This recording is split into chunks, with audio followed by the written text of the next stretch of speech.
The other one I wanted to get into that I don't understand has so much hate. It's right here too. Is it? This one's by the TheArchCast. You grew up around the early 2000s. Odds are good your first crush was not available in 3D. Damn. They calling all those people out.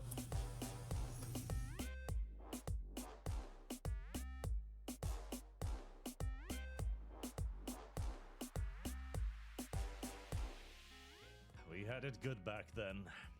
Today, however, we are living in very different times. Ew. Why? Why would you want to play a character that looks like that, bro? Like, somebody the other day that I watched put it in the simplest way possible. You want to play a character that you want to be. Like, for example, like I've been on Tekken 8 for a little bit.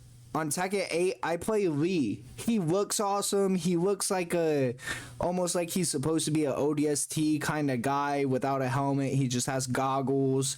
And he's cool when he's fighting. He has this little rose grenade that he throws as part of his, like, ultimate move. And he's fit as fuck. Dude is buff. Same with freaking, Steve. I turn him into All Might.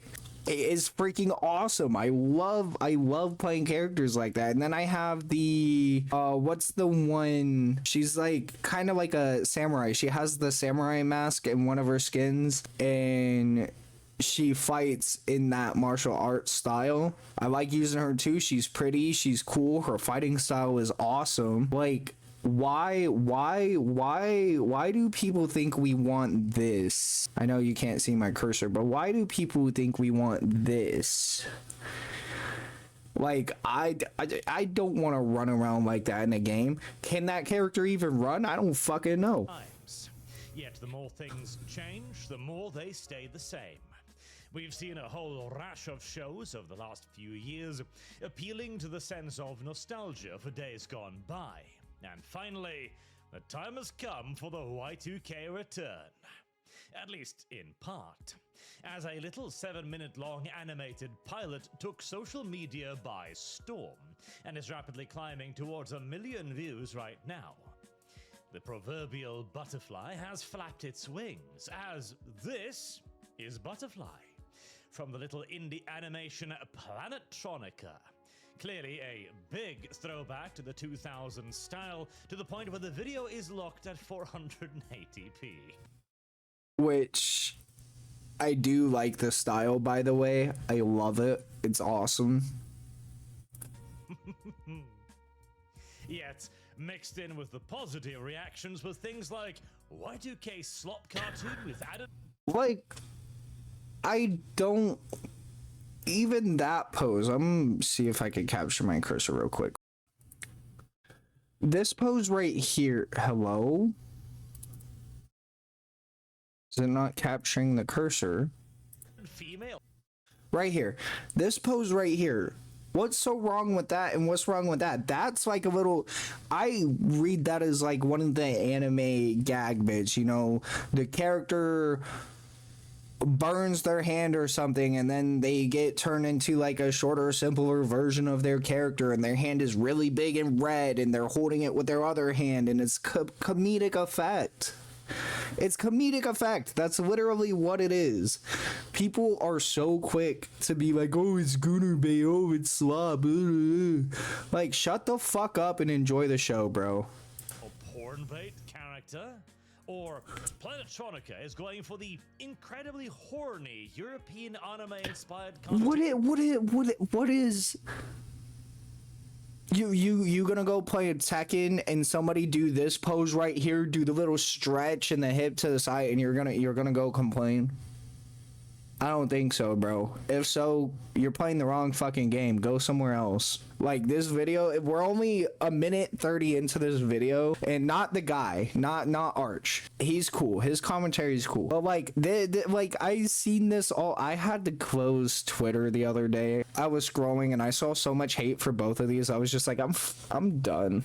I'm done with. I don't even know why I open it sometimes. Like, I should real deal treat it like I treat my Instagram for my art. I go there, I post my art, I leave. Same thing with my TikTok now, unless I'm doing like shorts and videos and everything. But I go there, I post, I leave. I don't even look. I don't even look because somebody's gonna make me a little mad because they're sitting here, ooh, it's gooner bait, it's swap, it's da-da-da-da. And it's really not. It's somebody making an animation with cool poses and everything like that. Like, what? If you find just from these 4 panels right here, if you find something sexual about it, I guess you have a problem. You're the problem. Of the double O's. But I think the only reason Planetronica is getting attention is because of its Gooner Bait lead. It's Gooner Bait led character. If she was as ugly as the breadwinners, her cartoon would just be reviled. Did I read that right? Sometimes words don't click for me. Criticize, insult, or address someone in a harsh, abusive, and contemptuous manner. Reviled. Reviled. Yeah, I did say it right. Okay.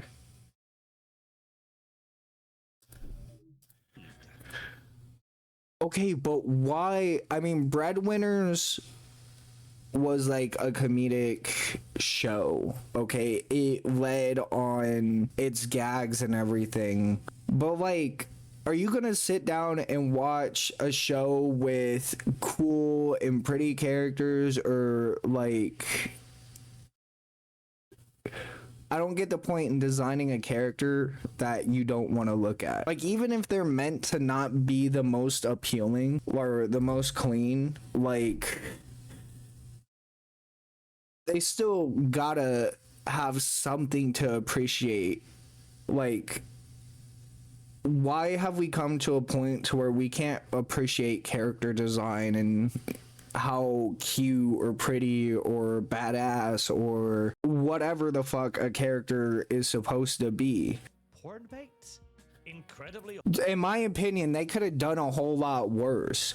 Like, she's wearing a tank top with a little window there. Oh no, a small window. It's not even that big. They could have did worse with the bottoms. People were just critiquing the swimwear in Game Overs, and it made sense. They're going underwater. They're on the beach. They're going underwater. They're gonna have swimwear. Like she's wearing pants. She's got a tank top. Her hair is cool, unique.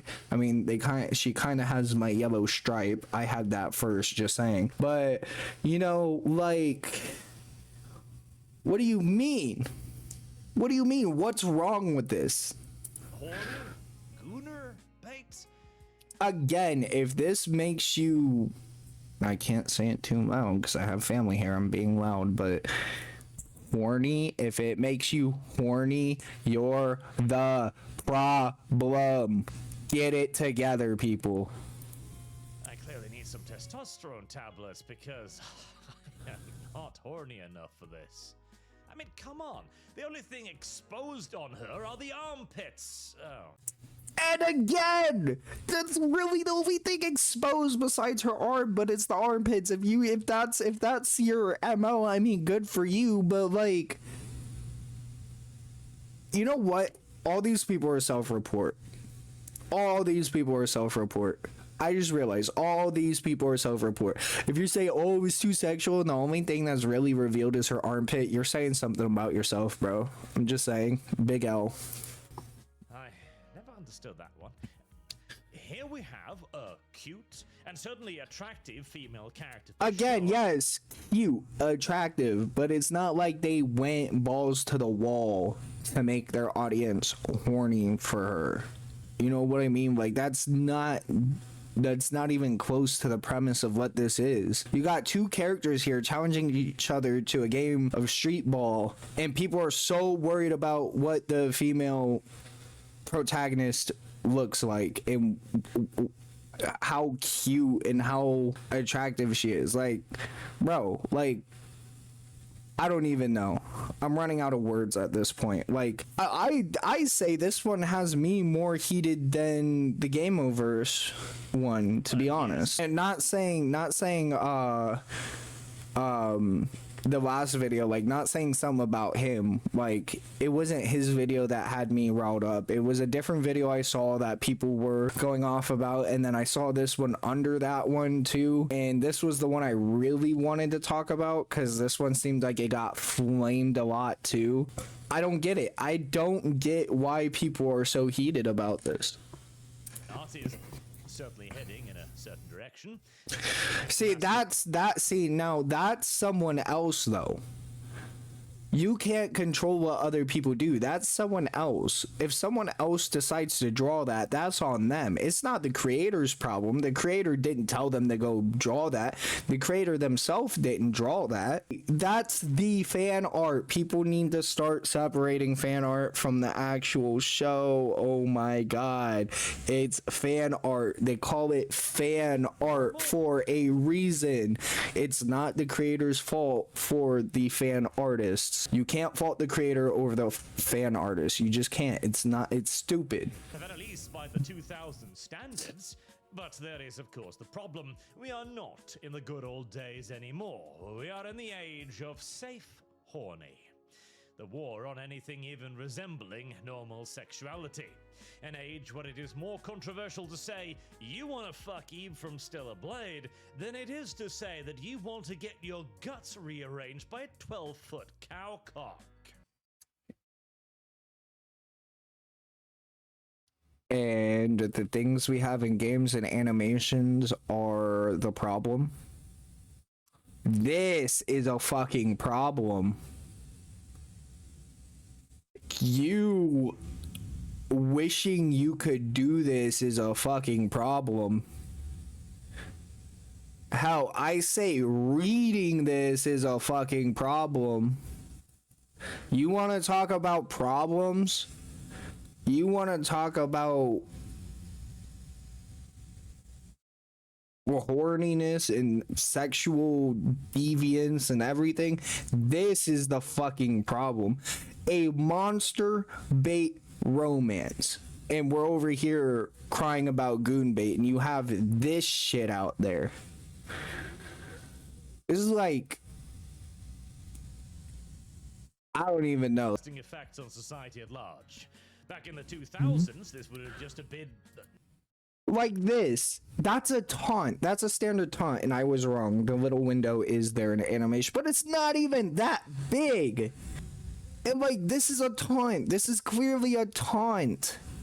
I've seen it in countless different fighting animations and games, and there's at least a character that has this kind of taunt. It's normal. Adventurous fan art. The critique is correct on one point. We have become a much hornier and more degenerate civilization. And I place the blame for that squarely at the feet of safe horny. The sterilization of normal male sexuality and the outright stigmatization of any hot character in gaming or entertainment has led to a whole lot of extra degeneracy. Hell, I remember when Monster Girl Quest came out, and that was considered very, very edgy, highly controversial. And today, well, getting fluffed to death by a 700-pound fox girl is hitting Amish levels of vanilla intimacy. It really is quite fascinating, but the more sexually repressed we get as a society... Stellar Blade actually looks cool, though. Like, I would play it. Why we can now look at a fully clothed chick. Thank you! Thank you! She's fully clothed, guys. What is so wrong with that, bro? Like, you need more? Does she, like, you want... You just... what? Like, how much? How? I don't know. I'm cutting this part too. Flashes a thin line of midriff and her arms, and apparently declare her to be blatant gooner bait. Although, there are some different motivations for that particular accusation as well, which we shall dive into now, as we raise the simple question: how did we get to this mildly insane position? Safe horny, that's how. Allow me to elaborate, as you have probably heard the term before at least, but you may not know precisely Not really. what it means or refers to. The term was coined back in 2023, pseudo-recent by internet standards, when Blizzard announced a new hero for Overwatch. Yeah, the preceding one. No, not 2. No, right, no, it's just Overwatch again. Never mind. Anyways, Life We Were. A very Fabio-esque inspired hero aimed squarely at the female gaze. Furthermore, as Blizzard was in the habit of doing back then, he had some sort of sexual and or mental disorder to boot. Pansexual, I think, was the excuse of the day. The mainstream gaming publications wasted no time at all throwing their panties at him, declaring him to be hot. And one person on Twitter pointed out that this was safe horny. See, okay. Like, not to knock anything, right? Like, you are who you are, you like what you like. But why, if it's a character in a game where you use them based on their abilities and everything, I get characters have backstories and everything. But, like, why does it have to be openly put out, like a news article, that this new character is this sexuality, this new character is that? Like, I feel like we've come to a point to where characters are becoming parasocial. Like, what if I go in, I don't even know his name, Baptiste? Why do I need to know that Baptiste is like that? Like, am I gonna see him IRL? Am I gonna date him? Am I gonna meet up with him? Is he gonna become my lifelong friend? Like, no, and still no, because he's a fictional character. Okay, why do I need to know this? I mean, it's not like it's part of the storyline. It's not like that it's part of a campaign thing. And even down here where it's reflected in his voice lines, conversations, and other content. Okay, you could put a cheeky line in and let people think about it and whatnot. But why does it have to be a whole news article that, oh, this character I made is that? Like, I would almost rather you show it by, I guess, like his actions to a certain extent and voice lines to a certain extent. You know, like, he could be fond of another character that might have a similar or the same kind of sexuality, and he could make a cute remark toward him. Okay, that's cool, whatever. You know, you could bypass that, make it like a rare voice line. Oh, you're so cute when you blah blah blah, right? And people could be like, what that mean though? But, like, why do you have to create the character and then when you go to show him off or make an article about him, it has to be this huge of a thing? But that's just my take. Like, I guess you could say I'm more like, what do you call it?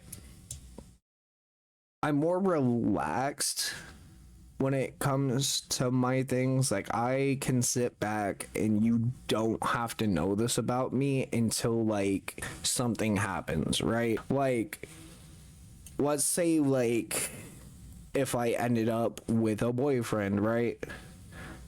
Say I'm chilling at home one day and one of my friends from college come over and they see me being kind of close with this guy, and then they ask me, you know, openly, like, hey, you know, or like when they're not around, and if they don't want to make it awkward, they're like, hey, I see you're kind of close to that person over there, you know, what's going on? Like, is there something going on? They'll be like, yeah, I've been talking to him for a while, you know, like, it's been going pretty good, so I've been thinking, and we've been getting a little close. Like, that's literally how that would go. I wouldn't have to run around and be like, oh my god, I'm with this guy, oh my god, I'm talking to this guy. Like, no, that's not how that would go, because I don't feel like that's needed, in my opinion.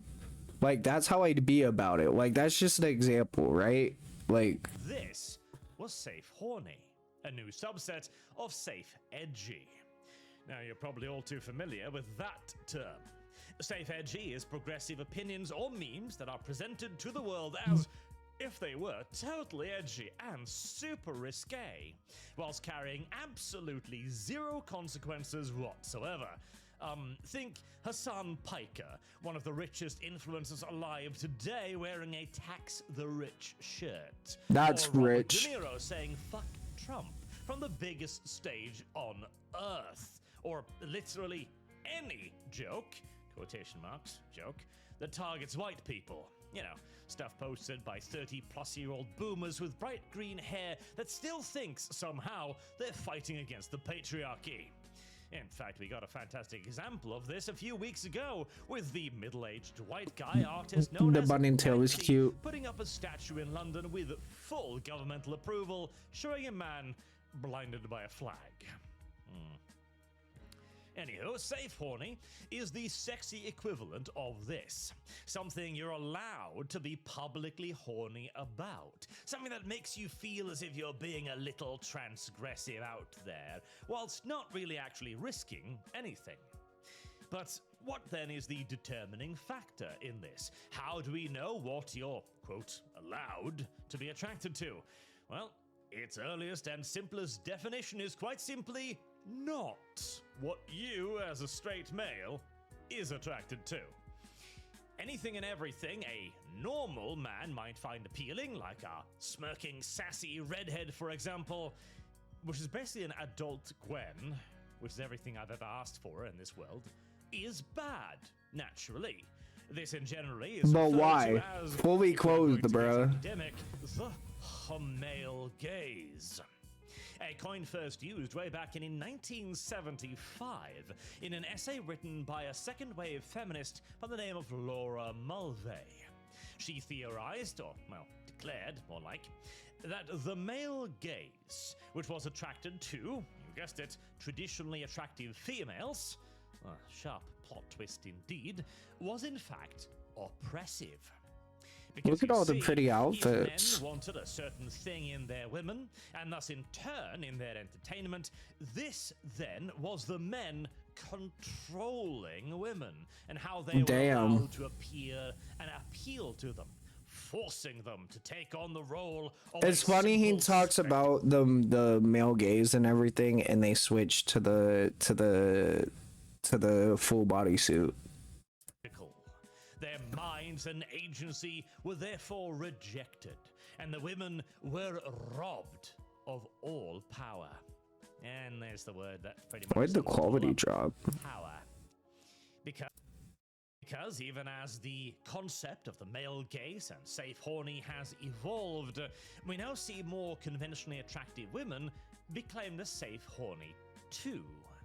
For example, Bayonetta was once described by Anita Sarkeesian herself in a outstandingly erudite video essay. Boy, that is a lick and swallow level of brown nosing right there. Anyways, as a case in point, Bayonetta was an example of the fighting fuck toy. Say what you will about the Wicked Witch of the West, she does know how to write a video title. Again, and people who draw characters in the outfit, swimwear, and everything are the misogynist.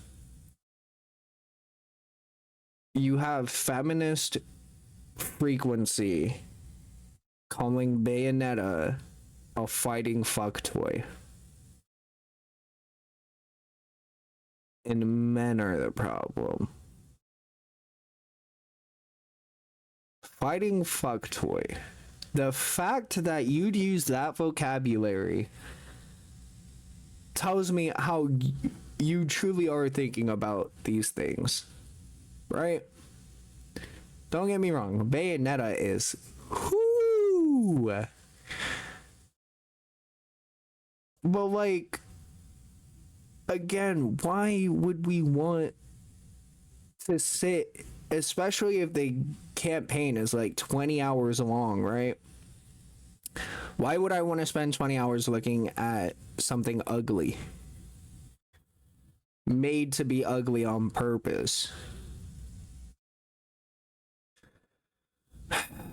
I don't know, man. Like, some people are just wilding. The fighting fuck toy is a crazy statement, and I feel like that makes you worse than whatever you're quote unquote fighting against. And indeed, Bayonetta, a woman dressed entirely in her own hair and spinning and stretching a lot as she fights, seems to be precisely the kind of character the progressive Sturmabteilung would march in perfect lockstep against. However, Bayonetta has actually become a feminist icon now. Yeah, this woman, with her enormous dump truck ass, is a feminist icon. Disclaimer, this article is the work of one writer and does not necessarily reflect the views of GamerFeed or VG Charts. With the news foretelling Bayonetta 2 and the upcoming Halloween season is my article on why Bayonetta, the game character, is good for feminism. Much has already been said about the awesomeness of Bayonetta, so I won't repeat it. My focus today, Bayonetta is a feminist hero. First, I'm a feminist. I honestly find it difficult to imagine someone who wouldn't be. I consider myself fortunate to have been surrounded by strong female role models, and I recognize that not everyone is so privileged. My mother in particular is the finest human being ever to walk this earth. My mission here is inoculation against those who take issue with this game. Now there's an actual plot twist. I've been thinking a lot lately about Bayonetta. I gave up on it because I found it tedious, incoherent, and pushing purely from a receptive standpoint, but also I was playing it, I found myself having to explain the indulgence to my partner, who, while sitting next to me on the couch or passing by the TV, would reel in horror as Bayonetta's porn star Barbie body fought doll-faced angel with stripper-like finesse. From an outside perspective, Bayonetta is all is wrong with the video. So we're embarrassed about playing a game with a flexible fighter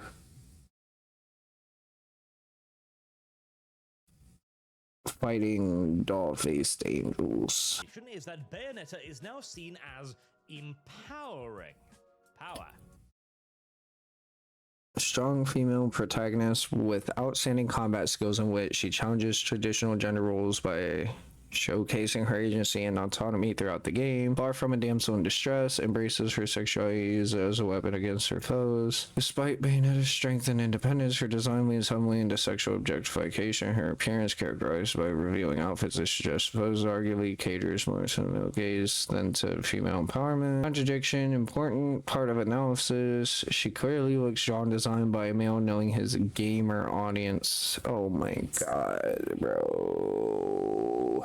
I'm more tame when it includes. I'm not going to stand here and lecture you because that's not my style, but I know a good man when I see one. She also frames herself as someone who is dangerous and can take care of herself. Don't fuck with a witch. This line highlights Bayonetta's fearless attitude and willingness to confront forces. So again, we'd rather, instead of Bayonetta be the way she is, be, well, I mean, we saw the image at the beginning of the video.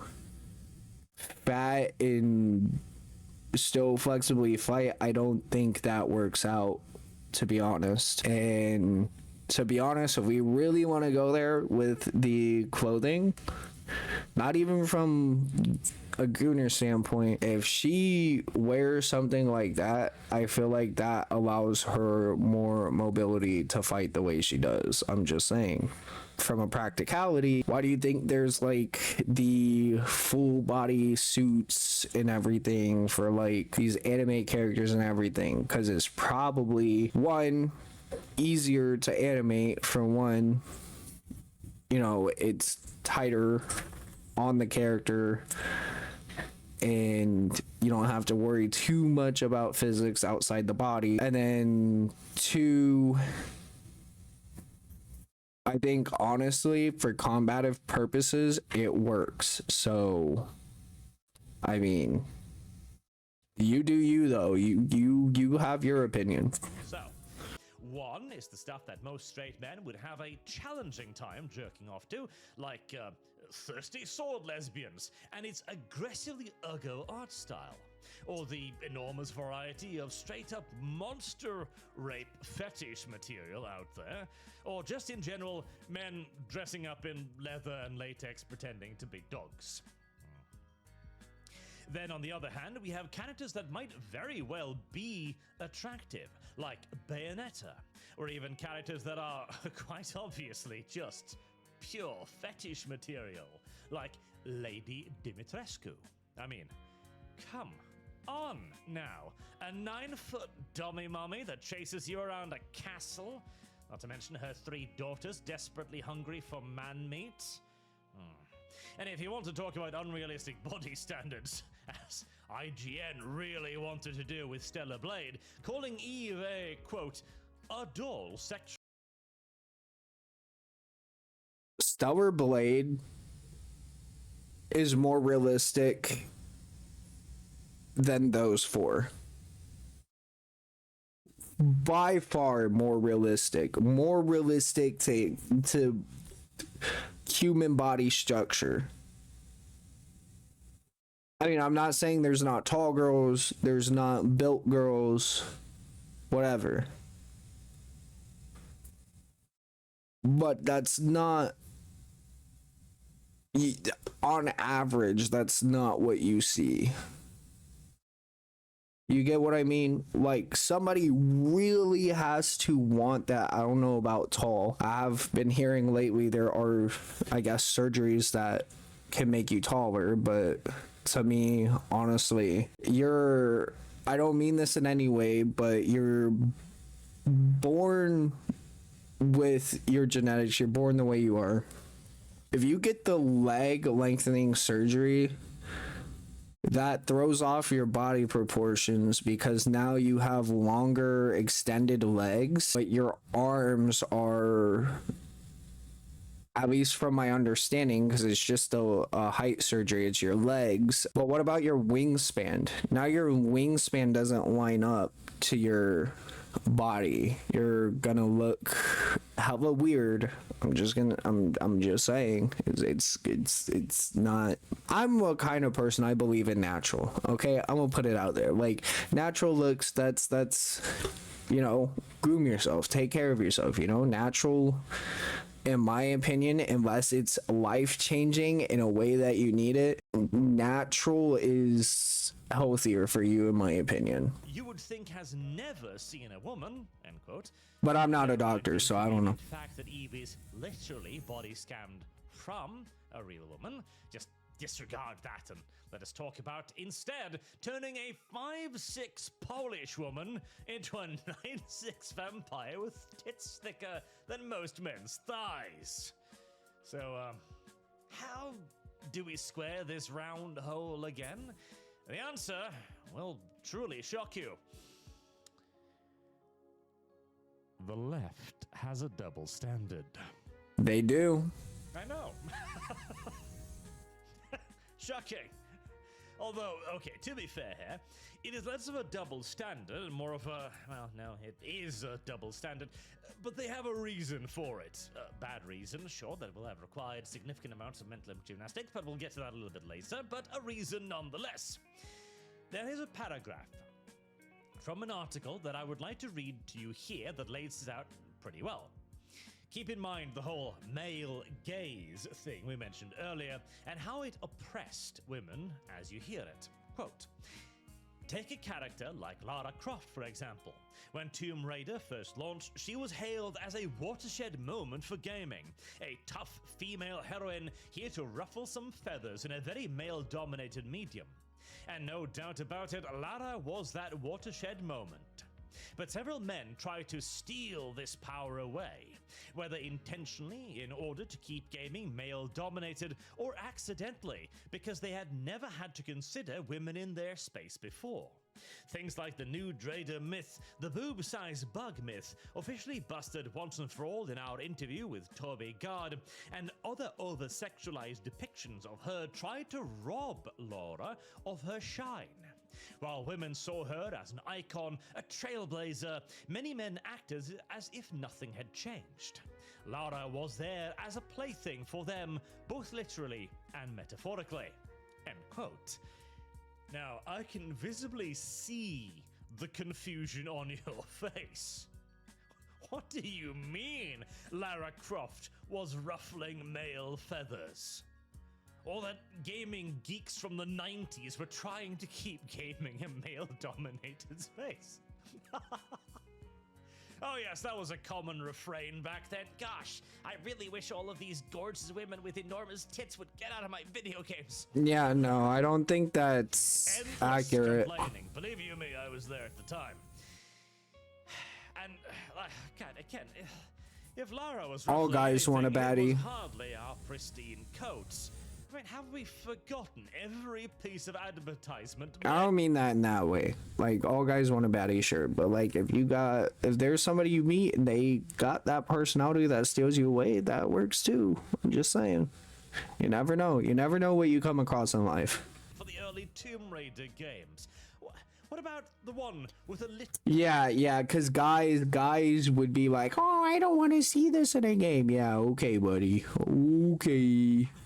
So much complaining. Stripper in it, where the point was that Lara was so hot, the boys were abandoning the titty bars to go play Tomb Raider instead. To assert that Lara Croft was in a... That's crazy work.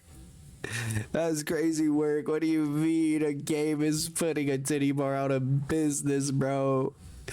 Everybody wants to stay home. They just go to the liquor store and they pick up whatever they want to drink and they just chill at home and play Tomb Raider, bro. That's amazing. Masculinity.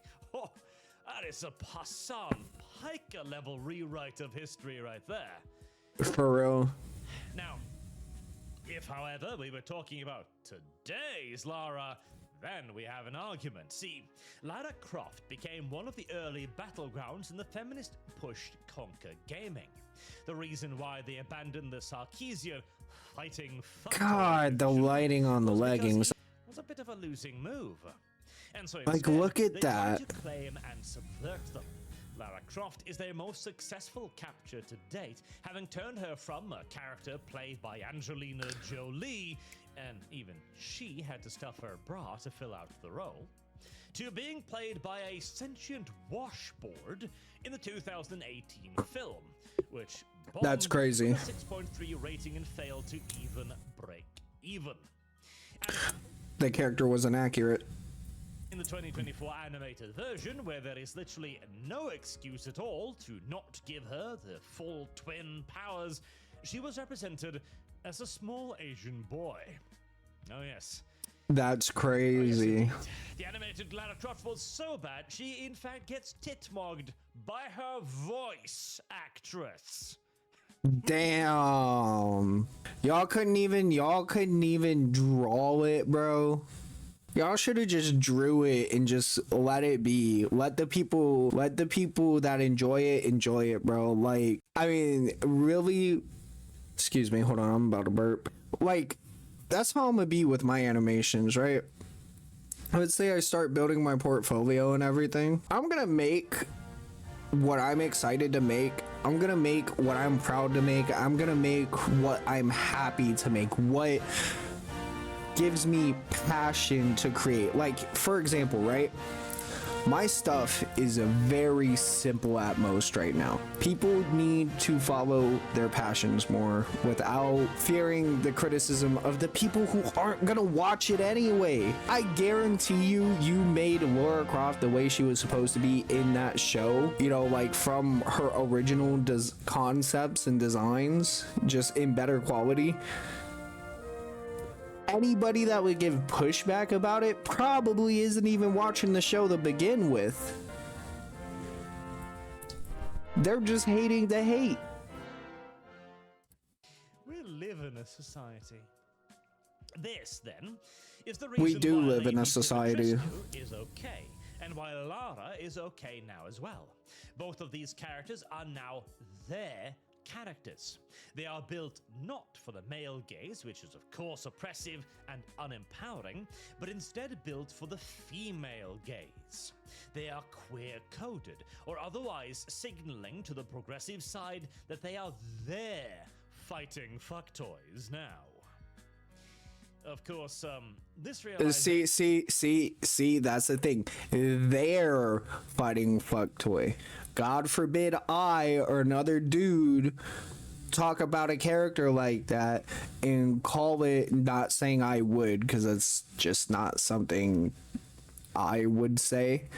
But like, God forbid another guy be like, oh yeah, Bayonetta the fighting fuck toy, like...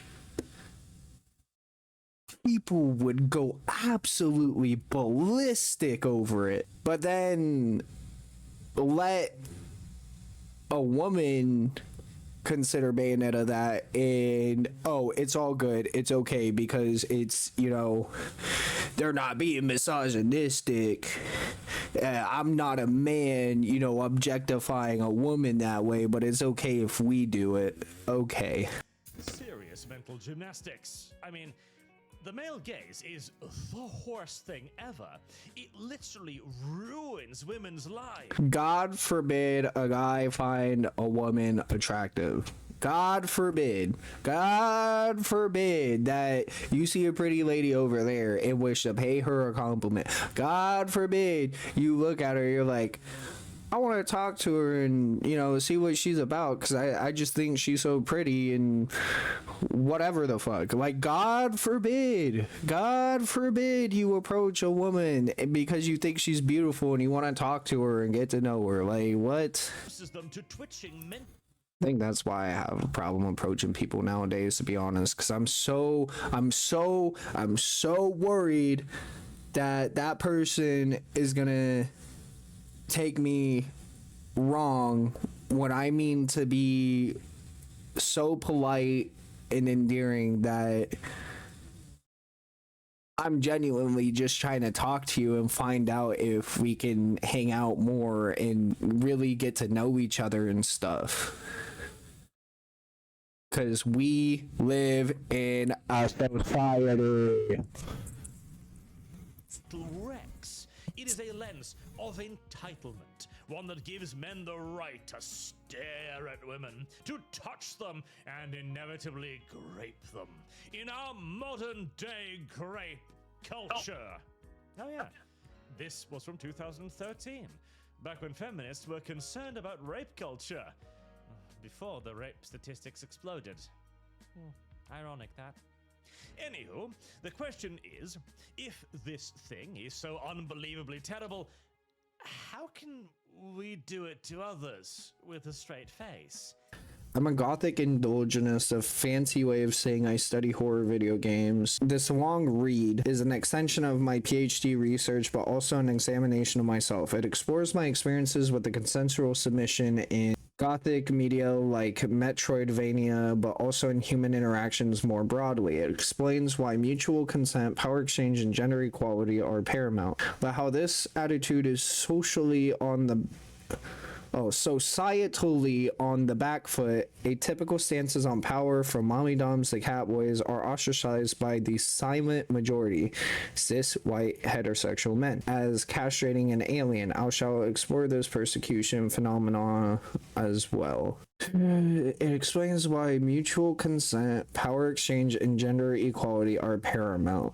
So it's explaining why consent between two parties, the exchange of power, so like whether that's like submissive, dominant, whatever, however that works, and gender equality are important. So paramount being like important, equality between the genders, I guess. But how this attitude is societally on the back foot. So what he is saying is that instead of men having the advantage about the whole male gaze thing is on the back foot is because the guys are put now. Is it the guys? Is that what he's saying? I'm trying to understand this. I'm sorry. It's taking a lot of my brain power. Human interactions more broadly. But this attitude is societally on the back foot. So is he saying it's harder to argue on the male side about these things? So the silent majority, that being like people, I don't know. This is racking my brain. This guy is fucking me up. Does he go over it? We're the bad guys.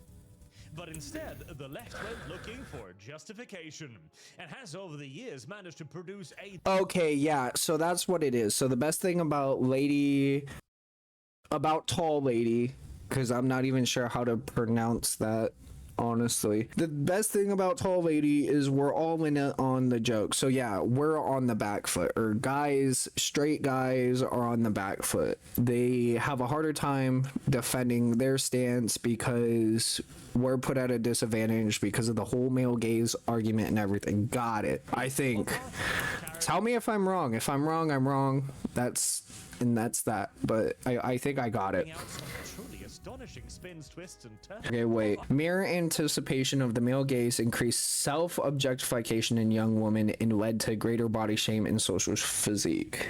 Compared to participants who anticipated a female gaze or no gaze at all, concluding that when women are unable to take a self-objectifying gaze, they feel an anxiety and shame about their appearance. The male gaze has significantly affected women's self-esteem and identity, shaping their self-perception from a very young age. Even today, societal expectations often pressure women to conform certain gender standards. So yeah, we're on the back foot for sure. Truly astonishing spins, twists, and turns. 4 ways to challenge the male gaze. The male gaze is something that society, even beyond feminist circles, is certainly beginning to acknowledge. A term that a lot of people have at least heard by now, and some people have even learned to mock and subvert it. The male gaze, which refers to the lens through which mostly white heterosexual men are viewing the world, is a lens of entitlement.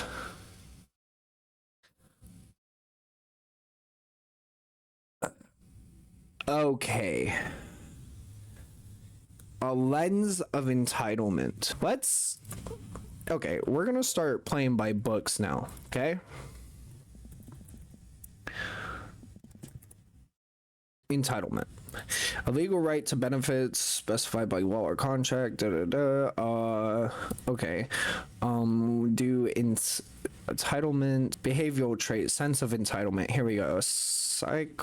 In a psychological or social context, it refers to an unjustified belief that you are inherently deserving of special treatment. So a belief that you are inherently deserving of special treatment, right?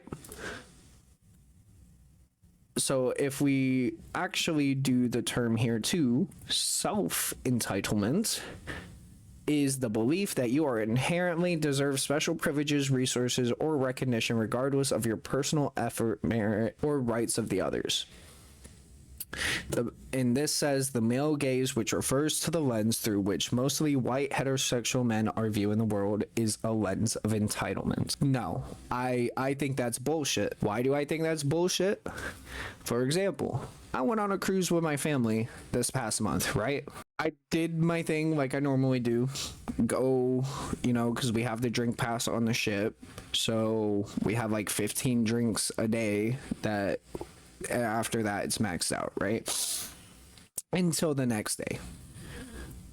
So my thing is, I'm a night owl typically, but during the day I'll get up, go eat lunch, walk around the ship, see what's going on. If nothing's really bumping, go back to my room, put the TV on, maybe take a nap.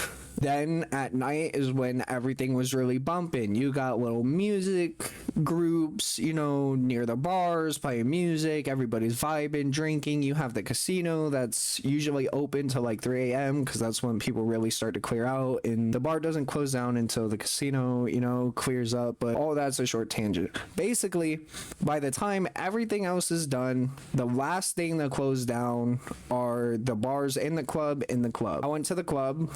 The first night was a little too shy to talk to anybody, just kind of vibe there, just kind of was a bit of a wallflower.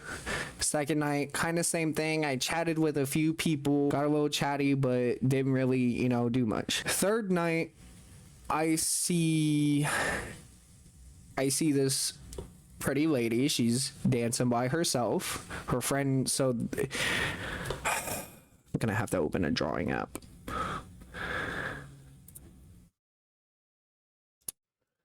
New. I don't care. This is just for shits and giggles. I'm gonna draw with my mouse. So if I go to Krita, right? Say, let's just say we'll do lines. So right here, ooh, we need a bigger line than that. Let's say that in that. These are doors, right? These are the doors to the club. Pillar, it's like a fancy pillar that goes all the way to the roof, right? Then you have like a little drinking table here. There's like the dance floor. We'll just do like a dance floor. You got a little table here. You know, if I just little table for drinks right there. And you got like a table by the bar here. Right? There's like this, it's a bigger table, but that's like a table there, right? So she, you know, the dance floor really was like anywhere, but like just to give you an idea, like technically over here was part of the dance floor too. It's a little off from it, but like she's over here dancing, right? Let me do this too. She's over here dancing. I'm the square, and where I started, you know, the first 2 nights I was over here by the pole. I was hugging the, like, shoulder on the wall of the pole, basically hugging the pole, watching people dance.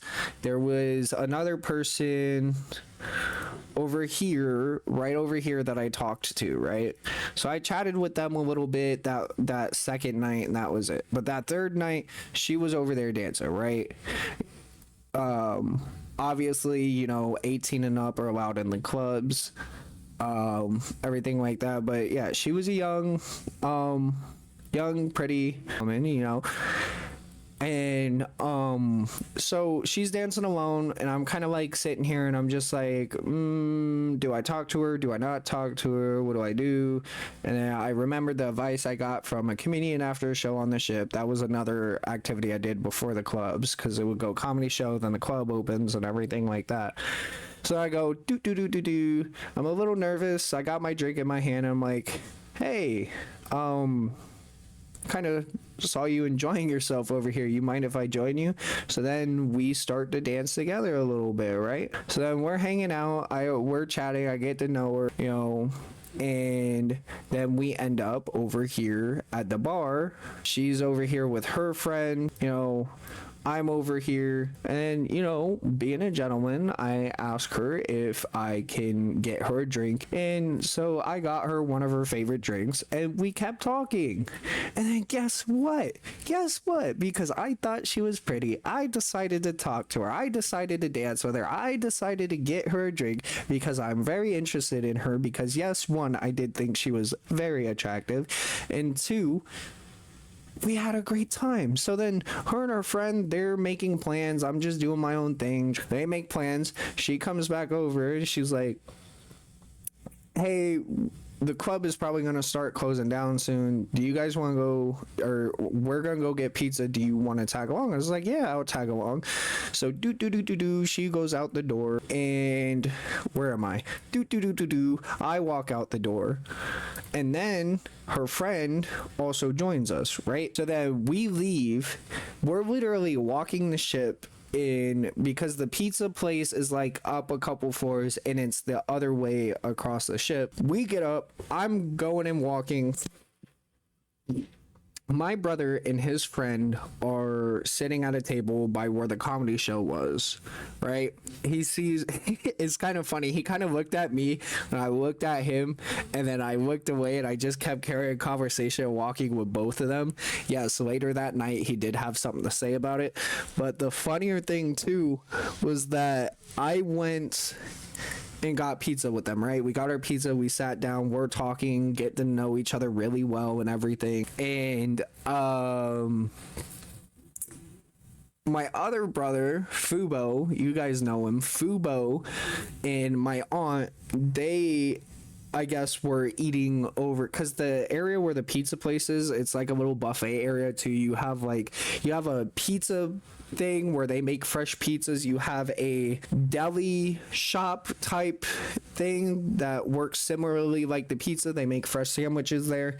And then you have all the other like buffet style stuff. So I guess they were eating in there, getting ready to leave, and they, you know, catch me off guard and come up and they chat for a minute, say hi to me and my newfound friends, and then I'm off to talking to them again. And yes, I did get a number. We have texted a little bit outside of the cruise and everything, and it's been cool. So like, the point I'm trying to make is that none of that was out of self entitlement. None of it. Right? Like, I didn't think walking up to them would be like, oh, I deserve to be able to dance with them, or oh, they should dance with me because I'm da-da-da. No, I just wanted to have a great time, make a new friend, see what happens, get to know each other, and, you know, go from there. Like, it's not per se entitlement. I feel like they harp too hard on the whole male gaze thing, because we see someone, we think they're attractive, and they are, and that's it.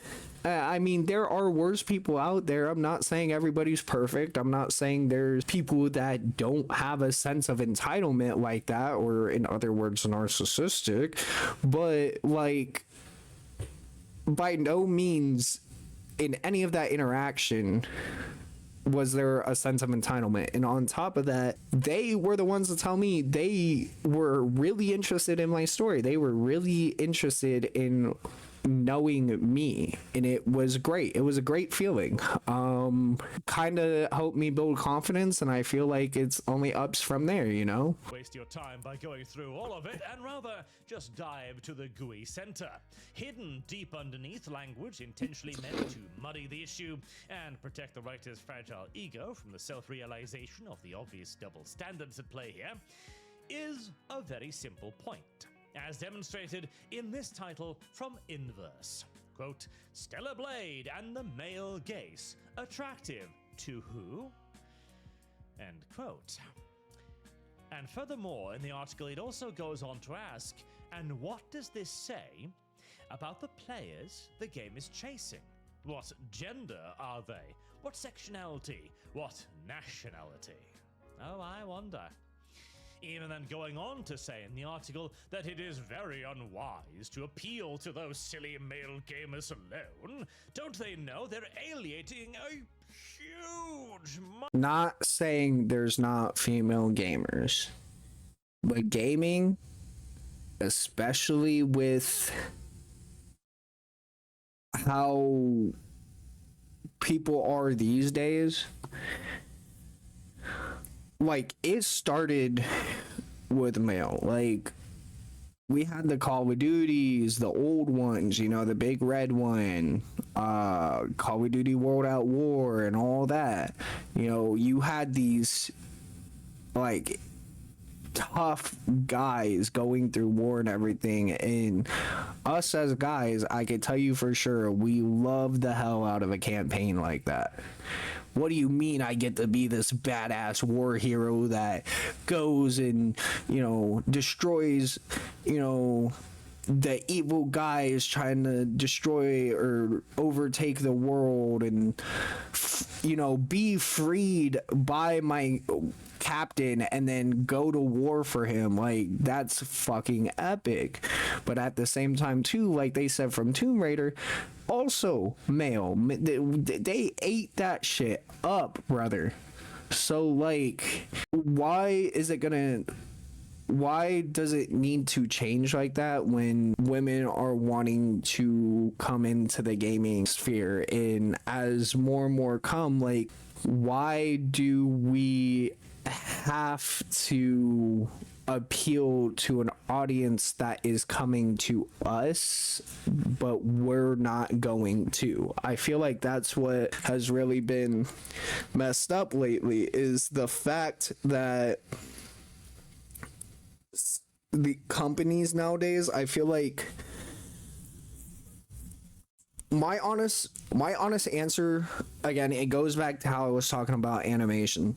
Like, make what you want to make, do what you want to do, fuck the haters, fuck the people that are gonna hate on you because, oh, I don't like that this character is that pretty, or this character is that tough, or this character is this way.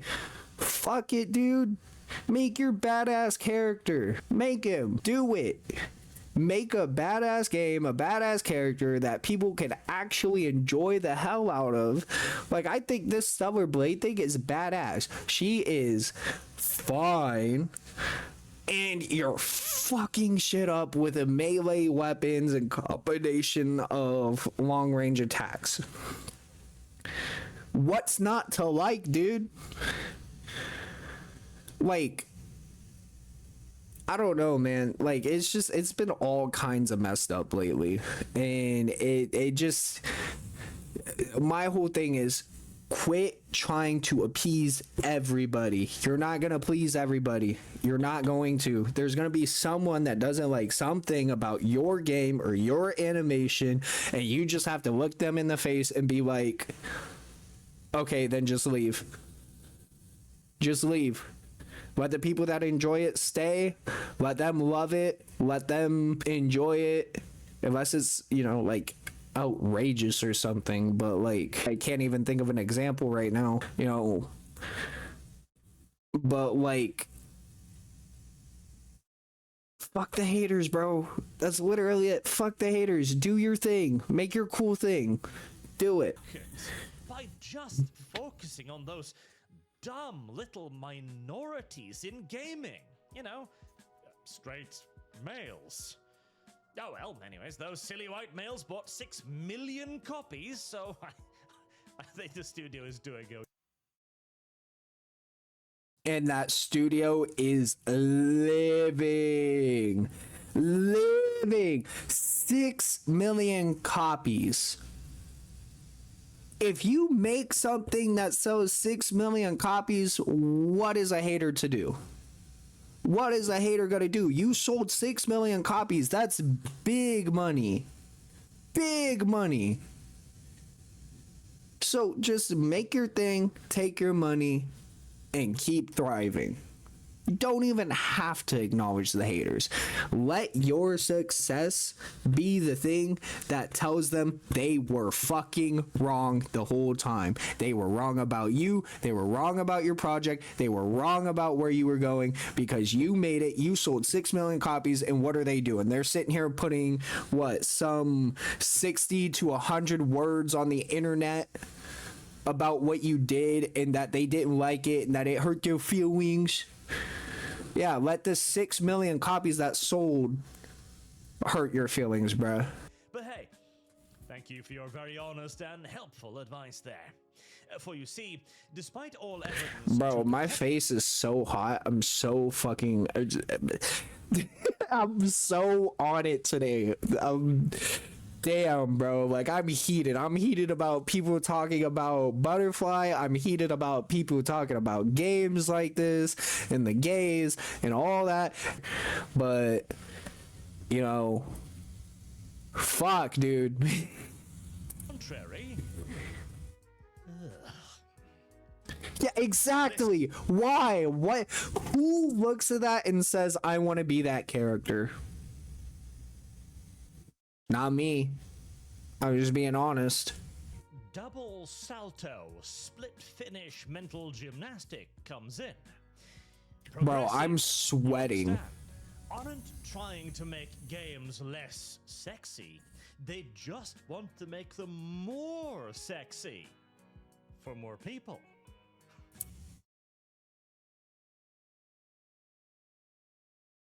More sexy, huh? More sexy? Where is it? Where'd Jabba the Hutt go? We quote unquote want to make games more sexy for everybody.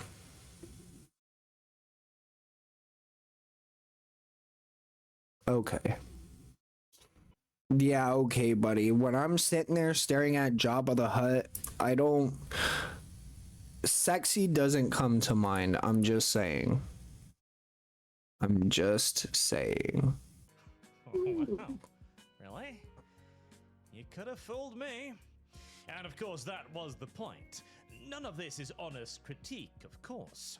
A game like Concord is not made to be more sexy for more people, unless you really want to try out what those fat flabs feel like around your... Anyways, it's made specifically to repel the male gaze and customers, judging by the statistics. Fact is, very few people actually jerk off to politics.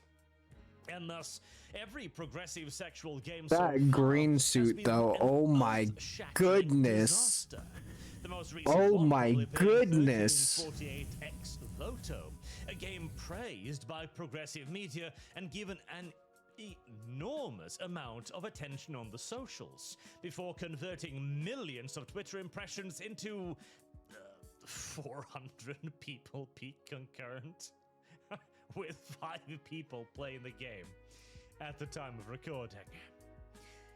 This is quite obviously not about helping games reach a wider audience, let's be even remotely honest for but a second. Damn, that was cool as fuck. It has nothing to do with normal sexuality being somehow goon slop or porn addicted either. Not really. It is all about power. Progressive sexuality, good. Male sexuality, bad. And not even because it's necessarily sexually appealing. We could quite easily redefine even that down to simply progressive thing good. Yep. Even if the progressive thing does everything the male gaze is criticized for, so It's long still as it good. is progressive, it is good. Yep. So when I say it is good, it's not that I necessarily agree with it. It's the point he's making. So long as that point that's being made is progressive, even if it's the same exact point as the male gaze or whatever, however you put it, if the progressive thing, if the thing is progressive, good. If it's not progressive, bad. For example, the whole male gaze thing. They say it's a sense of entitlement. It's not. We just think that person's attractive and we would really like to speak with them and see if they would give us a moment of their fucking time. Right? But like, again, like he was saying though, like, oh, if their characters are sexual with each other and you have you have this girl character be overly sexual with the other girl character, whatever, that's fine because it's progressive. But if you have a guy that's really into this girl and is acting among the same way that that girl is acting with the other girl in that instance, oh, it's bad, it's bad, it's so bad, why are we doing this? It's fucking stupid. Phenomenon to demonstrate this with Z-Pop's hit show Hell of a Boss and Has Been Hotel, both picked up by Amazon and given massive budgets, not to mention enormous coverage and advertising. And what does exactly these shows do? Let me give you a quick little list here. We start off with the enormously abusive gay BDSM romance between a peasant and an aristocrat, whose only meaningful initial connection is bribery and rubber cocks. Then we have the love story between the literal embodiment of the sin of lust, who by the by owns a plastic cock factory, and his half-robot sex toy. Both gay, of course.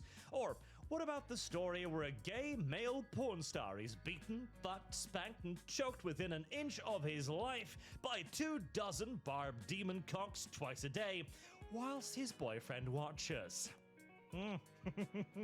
Yeah. These are the same people complaining that this fully dressed redhead's ass is on screen too often. See, that's the issue, right? Like, I've watched Hell of a Boss, I've reacted to it and everything like that, but like, you can't go and praise Hell of a Boss and then shit on this. You just can't. You can't. In my opinion, if we really wanted to stack these against each other in terms of lewd and horny and sexual and all the other words that come to mind when people want to hate on this, in that aspect, Hell of a Boss is worse for it. This, compared to Hell of a Boss, is way more wholesome. And there wasn't even anything sexual in the happening with this one. And Hell of a Boss has all this sexual. Now, one can argue Hell of a Boss takes place in hell. It has demons and everything like that. Blah, blah, blah. You know, it's kind of their MO. Okay, but then don't go and watch that and enjoy that and push that and then go and watch Planetronica and shit on it for being sexualized, overly sexual, when all it is just cute animations, like cute movements and everything, personality within the character. Like, you can't do that. You just can't. There's no way. All in all, it ended with the one dude not having his pants, and it was just a funny cartoon gag bit. You know, like SpongeBob even did it. I ripped my pants and everything like that. Or there's some episodes where he is just in his underwear, but like, it's a cartoon gag thing. Same for the booger guy in Planetronica. It was a gag thing. He did the classic hand over, you know, hands crossed below him and everything, and the whole turnaround and being embarrassed. It's a funny gag bit, and you have this character here, Butterfly, doing cute little poses and everything when she's winning and whatnot, and she's clothed. She's not even remotely being sexual. It's stupid. You can't praise the literal hell out of Hell of a Boss and then shit on Planetronica for its 2000s era type style in freaking just, I don't know, bro. Like, people just be wildin'. And yet, this is all perfectly fine. Not even just fine, Haspin Hotel and Hell of a Boss is primetime television fine. We literally have here a story. To put it in perspective, you could watch Planetronica out in your living room TV, right? My aunt wanted to get into the Has-Been Hotel one. You know what me and my aunt did? We waited for everybody to go to bed or to at least be in their quarters, and we would be in the living room at hours that nobody else is really up, and we would sit and watch a few episodes with whoever was okay with viewing it, and we make sure they know this is Has Been Hotel. There's some spicy content to be had within it. You know, this is what we're watching right here, and these are hours that nobody typically comes down here. So if this isn't something you want to see, you might want to relocate in what you're doing from the living room. But we didn't even have to say all that. Why? Because it was just me and her sitting there. But if they did walk in, we'd be like, hey, this is what we're watching. It's a little heavy in content. So just fair warning, we didn't think anybody else would be joining us in the living room. And even if that was the case, me and my aunt would probably go chill in the garage and, you know, shoot the shit in there for a little bit until that person didn't want to be in there anymore or went to sleep or whatever, and then watch it. Like, you could watch, I could go out there, my family's out in the living room right now as I'm recording. I could go out there, and if nobody's really paying attention to the TV, people are sleeping and people are on their phone and devices and they don't care what I turn on, I could turn on Planetronica and sit there and watch it, and they'd ask, oh, what do you watch, or like, why are you watching this? So like, oh, I just value animation, and this animation looked really cool, so I was checking it out, and you know, I wanted to see it on the big screen or whatever, you know, like the big TV. I could sit there and watch that full episode without anything being over the top or sexual or whatever. But fuck if I go out there and try to watch Has Been Hotel. They glance up at it and be like, bro, what the fuck are you watching? And that's because it may not be their thing. And even in my personal opinion, some scenes still I watch and I'm like embarrassed that I'm viewing that scene. You know what I mean? Like, I don't know, bro. I don't know. About a gay man getting cornholed till he cries, sexually assaulted day in and day out until he can see no other way out for himself but to die? And all we hear from the audience is polite clapping. It is the literal embodiment of I care not about your booze, for I have seen what makes you cheer. And again, it is singularly and solely because literally you get that's literally where I'm standing right here, right let me hold on, I need to hear that again. I care not about your booze, for I have seen what makes you cheer. Exactly. So like, it goes back to the whole hater segment that I had. Like, I don't care that you boo me because I see what you openly praise and push out there, right? You know what I mean? Like, if you're pushing these heavy sexualized, sex oriented, horny scenes to be prime time television, like, how are you gonna hate on my more wholesome, fun, and energetic cartoon? And again, it is singularly and solely because this is a show presented through a queer lens. You try to do anything even in the same ballpark as this anywhere else, even once, let alone 3 times, and you will feel the full weight of over 9,000 obese feminists pressing down upon your spine. Case in point, an enormously famous Batman story, The Killing Joke. Herein lies the problem with the Batgirl cover, stripping agency away from someone to make them a victim. Artist Raphael Albuquerque has since asked DC Comics to pull the cover. You can see it below. In this cover, Barbara Gordon has absolutely no agency nor any sort of balance of power. She is terrified, and for good reason. Yeah, the Joker has her in his hands.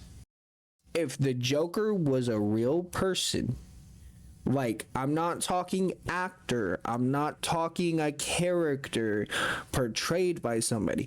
If the Joker was a real person, walked straight out of the comic book, was at your door, and grabbed you and has a gun in his hand, you're fucking petrified, bro. That dude is crazy. He is batshit insane. No balance of power? Yeah, there's no balance of power. Okay, she's a woman. Okay? And he's a man. Okay? Men have more strength than a woman. And that's just facts. That's why you don't have sports that are co-ed like that, that are collegiate like that, because we can hurt them much more easily. It is so much easier for us to hurt them, even on accident, than it is to them. You know, in the absolute worst case scenario, had her pinned down on the floor, she is not getting him off of her. You know, unless she goes for like a nut kick, or, you know, does something with another object that severely hurts him, she's not pushing a full grown man off of her like that. And I don't know what's in his bloodstream, to be honest, either. So there's that too. This man is fucking crazy. Had a variant cover featuring the Joker and Batgirl. It is a chilling image. It is impactful and communicates perfectly the deep darkness of the comic. It is a goddamn work of art, which does exactly what a variant cover is supposed to do. Be interesting, exciting. I have that poster. It's at my old room. Well, not that poster, but I have the Killing Joke poster where he has the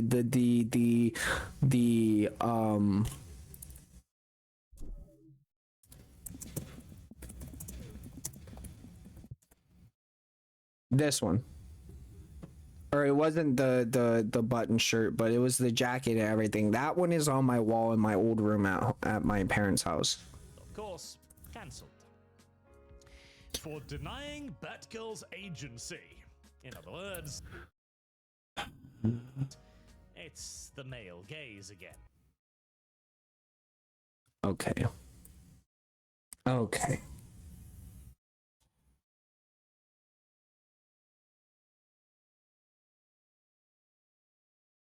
I'm just done. What about this is male gaze?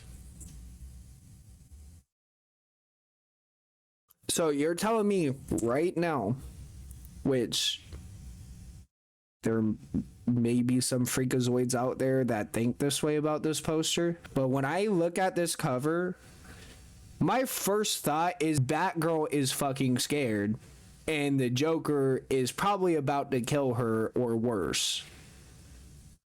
That's what I see. I see that she's scared for her life because the Joker has her in his clutches and is probably going to do much worse before she dies. Agency. In other words, it's the male gaze again. And yet in Vivzy Pops' universe, this shit is fucking Tuesday. Yeah, I'm cutting that. Raped just once is a slow day for Angel Dust, a freaking vacation. But it's okay, cause he's gay. Oh boy. Now that does It's okay because it's progressive. feel like hate speech. And naturally, this is not a double standard. Oh, no, totally not. For you see, the But if it was straight, it would be so terrible. Oh my god, how could they put that on the fucking screen? Which honestly, if you have a scene that just snaps to straight fucking out of nowhere, either way, That's just like, what are you doing, bro? What are you doing? Okay? Like, if you go from, I don't know, your character singing his heart out about, I don't know, we don't want to die anymore, blah blah blah, something like that, and then you just snap to him getting it on elsewhere, completely different scene. It's like, what are we doing here, bro? Like,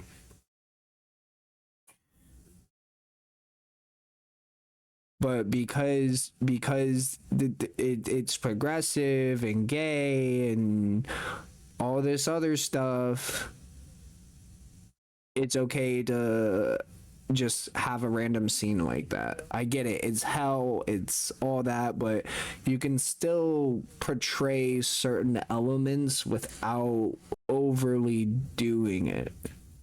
For example, like Angel Dust in Has Been is a sex worker down there. Okay, that's a part of his storyline. Okay, that's cool and all, but you don't have to overdo it with all the sexual stuff.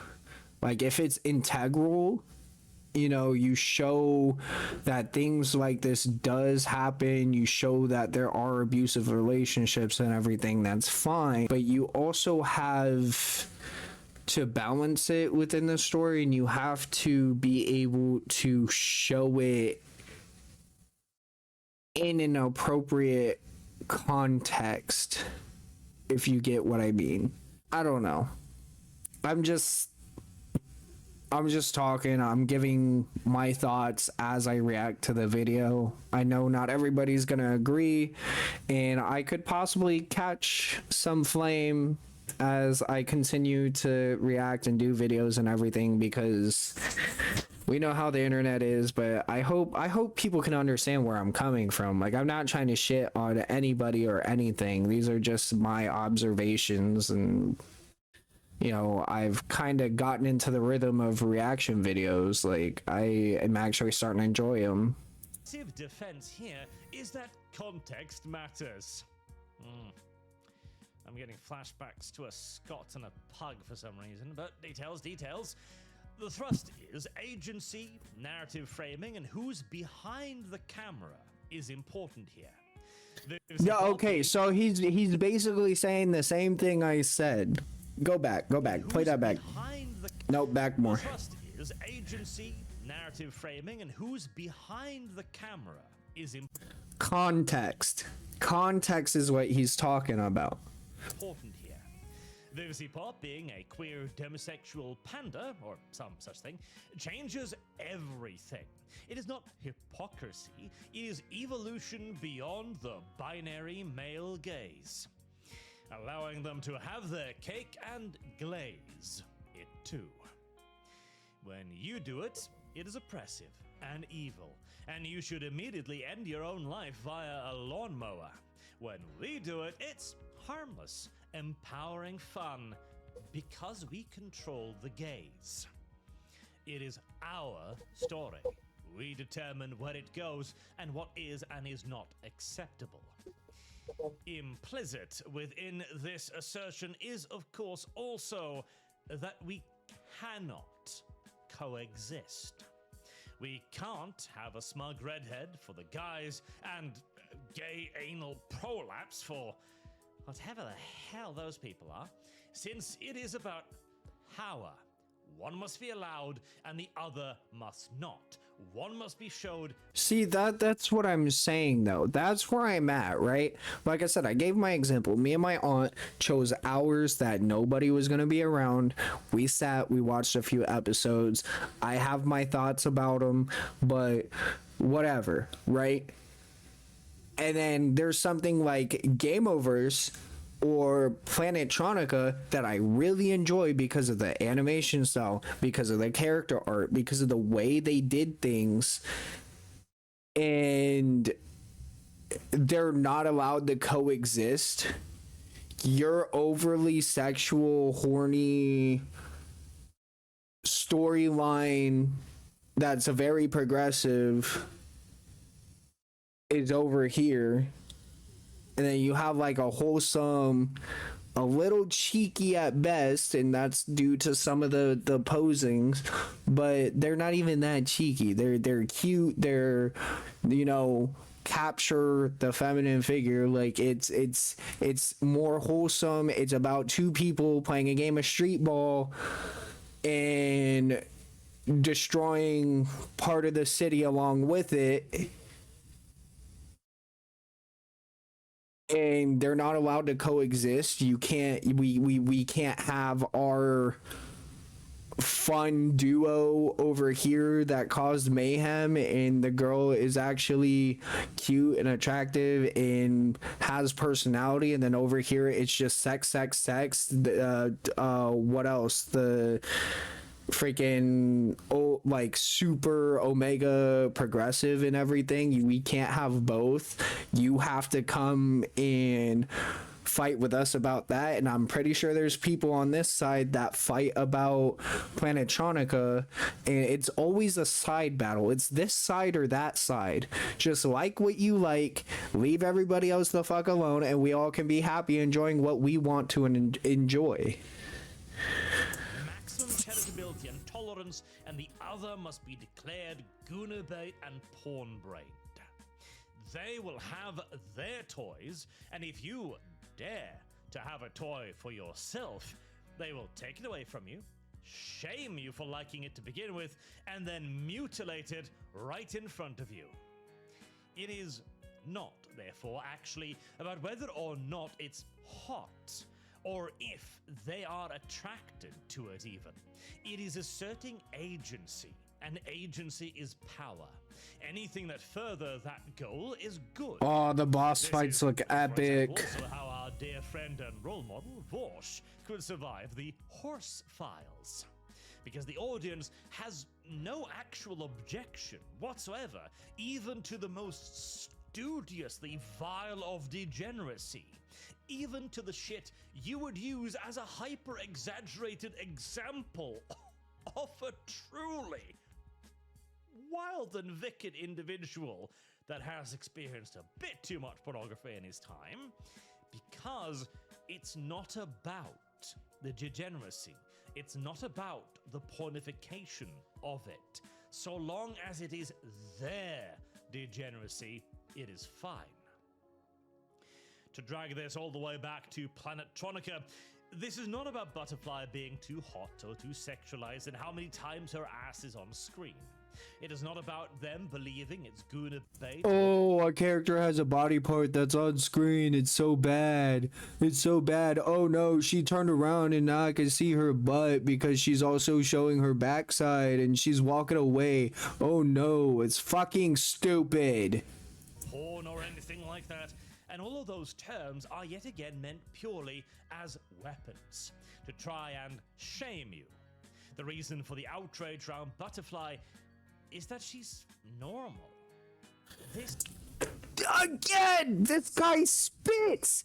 He spits. Normal. It's normal. She's normal. She's the most normal thing somebody could animate, bro. Oh my god. Oh my god. Thank you for saying it. Oh my god. I'm subscribing, bro. The TheArchCast. Arch. I think it's Arch because it's CH. Nope. Yeah, no, yeah, I'm stupid. But thank you.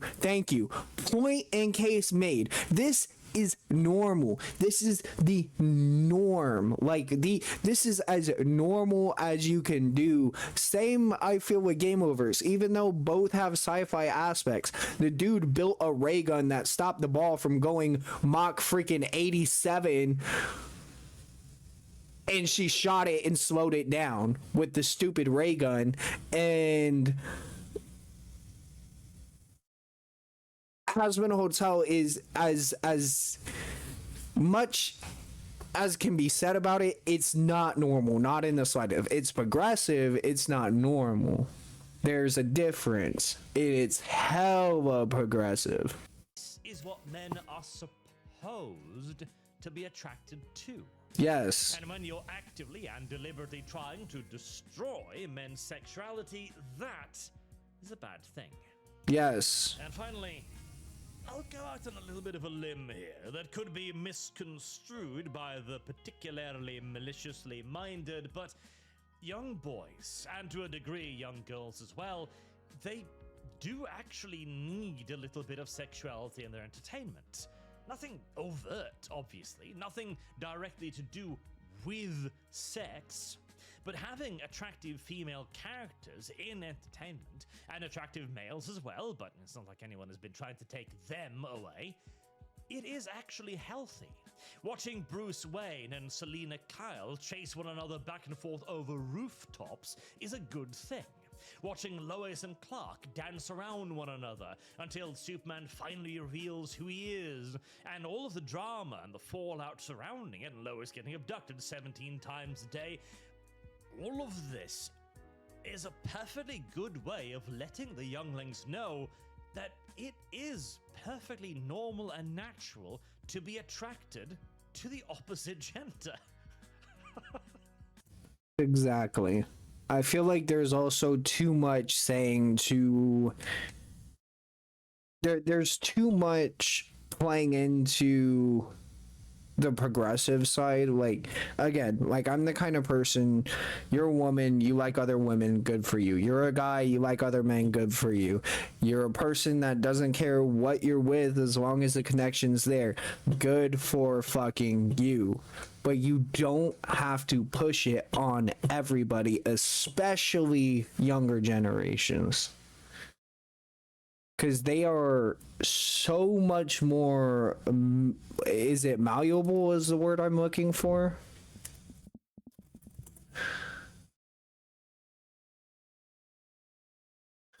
They're more malleable, they're easier to be influenced. It is that, because if you think about it, right, something as simple as this: I'm an uncle, I have a nephew that runs around.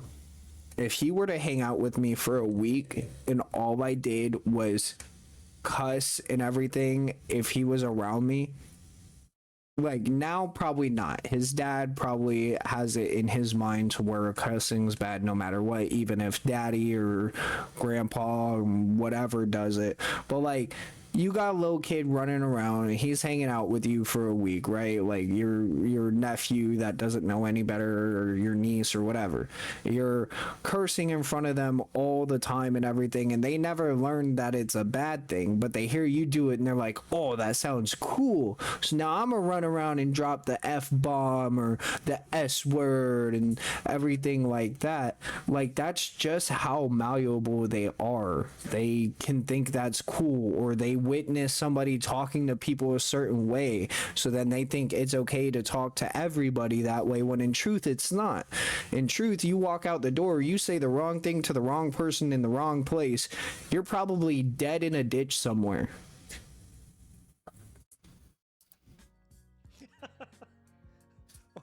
Welcome to 2026. And this groundbreakingly edgy pronouncement: boys and girls are allowed to like one another. And if absolutely nothing else, at the very least, Butterfly is a hell of a lot more healthy than tossing transformers at children. God help me. Built as a male, transformed into a woman.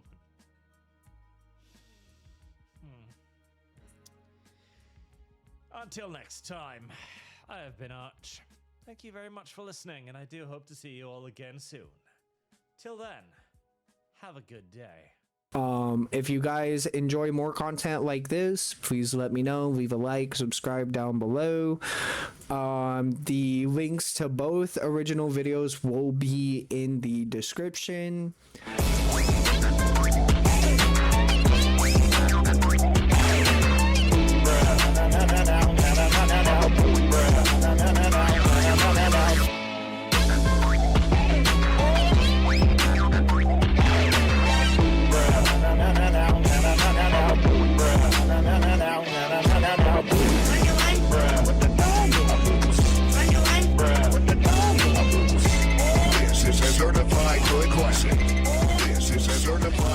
question.